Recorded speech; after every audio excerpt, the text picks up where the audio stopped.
Odisha digital media Koraput शाखार जिला प्रशासन को दाबीपत्र प्रदान। कोरापुट ओडिशा डिजिटल मीडिया शाखा तरफ आज राज्य सरकार को उद्देश्य 10 दफा दाबी नहीं राज्य प्रशासन को दाबी प्रदान करिछि।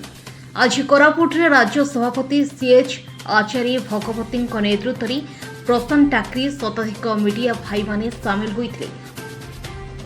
प्रथमे रैली तापर जिला प्रशासन को 10 दफा दाबी प्रदान करा जायथिला।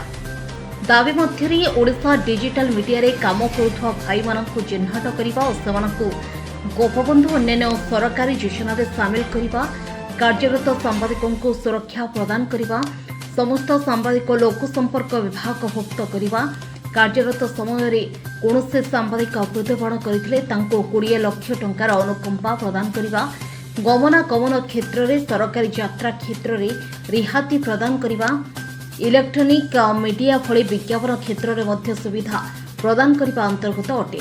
चिंताधारा पूर्ण न हम ताले निश्चित भाव में जो डिजिटल मीडिया अच्छी अन्य संवाद पत्र मीडिया भाई माने अछंती, सामाजिक भाई माने अछंती, से संघर्ष करेंगे, आप्राण उद्यम करेंगे कि प्रकार भाव में यही सरकार आमर सरकार आमर मोहन माझी सरकार जे कि आमको आगू जावाई उत्साह कि प्रकार भाव में आम सांबादिक भाई मान साहाय्य करेंगे, सहायता देवे आउ भाव में जो मंदिर भितर चतुर्थ स्तंभर झलक देखे से आम मोहन चरण माझी को अनुरोध करुँ।